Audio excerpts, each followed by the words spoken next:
નમસ્કાર. ક્યારેય વિચાર આવ્યો છે કે આપણે જે જમીન પર ચાલીએ છીએ એ માટી એ ખરેખર શેની બનેલી છે? ચાલો આજે આપણે સાથે મળીને આ જ રહસ્ય પરથી પડદો ઉઠાવીએ.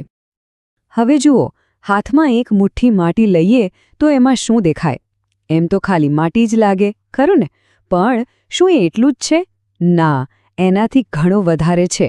ચાલો જરા ઊંડા ઉતરીએ અને જોઈએ કે આ માટીના કણકણમાં શું છુપાયેલું છે.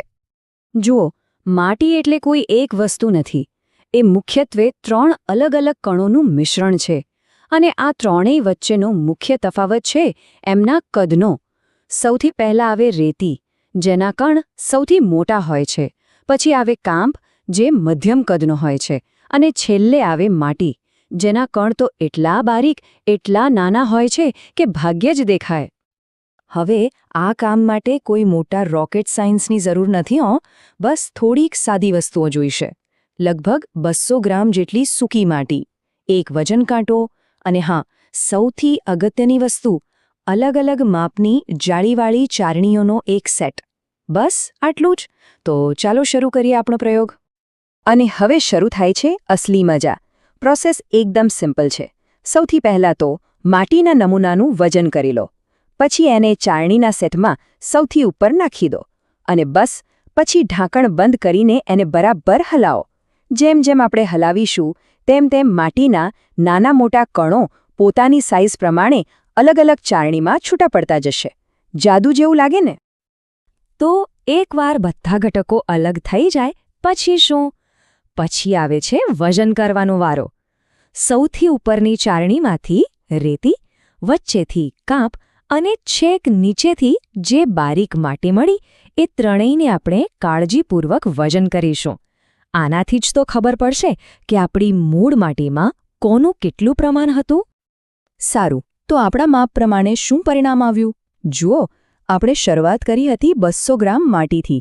એમાંથી આપણને મળી 100 ગ્રામ રેતી, 70 ગ્રામ કાંપ અને 30 ગ્રામ માટી. આ તો થયા આંકડા. પણ આ આંકડાઓ ખરેખર શું કહેવા માંગે છે એ સમજવા માટે ચાલો આપણે એને ટકાવારીમાં જોઈએ. અને આ જુઓ, ટકાવારીમાં જોતાં જ આખું ચિત્ર કેટલું સ્પષ્ટ થઈ જાય છે. આપણા માટીના નમૂનામાં 50% રેતી છે, 35% કાંપ છે અને 15% માટી છે. આ જે પ્રમાણ મળ્યું છે ને, એ જ આપણને માટીની અસલી ઓળખ બતાવશે. તો આ 50, 35, 15નો આંકડો, આનો મતલબ શું? આ ટકાવારી જે ચાવી છે જેનાથી માટીનું રહસ્ય ખુલશે. આના પરથી જ આપણે નક્કી કરી શકીશું કે આ માટી કયા પ્રકારની છે. જ્યારે આપણે આ ટકાવારીને સ્ટાન્ડર્ડ સોઇલ ટેક્સચર ચાર્ટ સાથે સરખાવીએ ત્યારે ખબર પડે છે કે 50% રેતી, 35% કાંપ અને 15% માટીનું મિશ્રણ એટલે લોમ પ્રકારની માટી. અને આ લોમ માટીને ખેતી માટે એકદમ આદર્શ ગણવામાં આવે છે. કેમ? કારણ કે એમાં પાણી અને પોષક તત્વોનું એકદમ પરફેક્ટ બેલેન્સ હોય છે.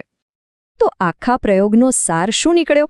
એ જ કે માટીને ચાળવાની અને વજન કરવાની એકદમ સાદી પ્રક્રિયાથી આપણે એનું બંધારણ જાણી શકીએ છીએ. અને આ બંધારણ જ આપણને એ માટીના પ્રકાર એટલે કે આપણા કિસ્સામાં લોમ વિશેની ચોક્કસ માહિતી આપે છે. આનાથી એક બહુ રસપ્રદ વિચાર આવે છે નહીં? દરેક જગ્યાની, દરેક ખેતરની, દરેક બગીચાની માટીની પોતાની એક અલગ ઓળખ હોય છે, એક અલગ બંધારણ હોય છે.